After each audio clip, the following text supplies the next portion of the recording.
When we talk about studying the stages of the path, we must first understand the greatness of Venerable Atisha. Only then will we develop deep respect for the treatise he composed and a sincere desire to study it in depth. This is how we enter the lineage.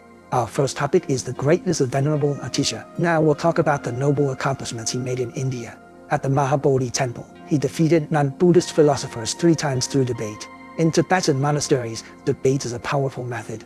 By challenging and defending, they prove their tradition's core principles to be unshakable. Such practice is essential for deep learning. Only when you are confident that these principles are true will you reflect on them during meditation and come to understand them more deeply through analysis.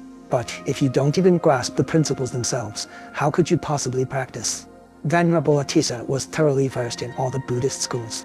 He had a deep understanding of the Mahayana systems of Yogacara and Madhyamaka, as well as the Sravaka schools, such as the Vaibhashika school and Kshatraitika school. He never held any misconceptions. For instance, some might mistake Yogacara for an un-Buddhist teaching, or take Madhyamaka as nihilism.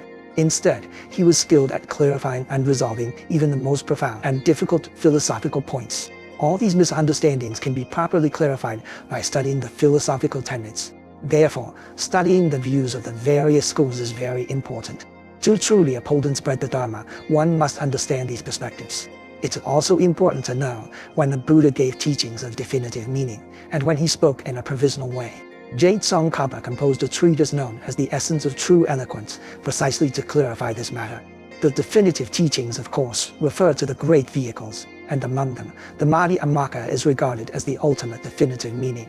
Across every Buddhist school, and even among non-Buddhist traditions, Atisha was honored as the supreme crown ornament, the most revered of all. Just as a Amitabha is shown as the crown ornament above Avalokitesvara, symbolizing supreme reverence, Atisha too was regarded as the crown ornament among masters. In India, he was even praised as the second Sakyamuni Buddha. In the 80 verses of praise by translator Nagso, it is said that at the Mahabodhi temple, the place where Sakyamuni Buddha attained enlightenment, among all gatherings, both from Atisha's own school and others, among all the evil philosophical opponents who could not bring liberation through their views, Venerable Atisha, with the lion's roar of his teachings, shattered their arrogance. When a lion roars, jackals and wild dogs flee.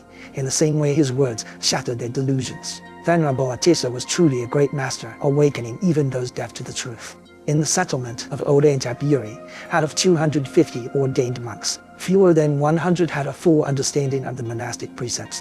Among the 4 foundational schools, Sarvastivada, Kshatraitika, Mahasandika, Starvira, each interprets the precepts in its own way, yet Venerable Atisha fully comprehended them all. Within the land of Magadha, in every monastery without exception, all 18 sects regarded Venerable Atisha as their supreme crown ornament. All of them accepted his teachings and took him as their root teacher, following him with faith and devotion.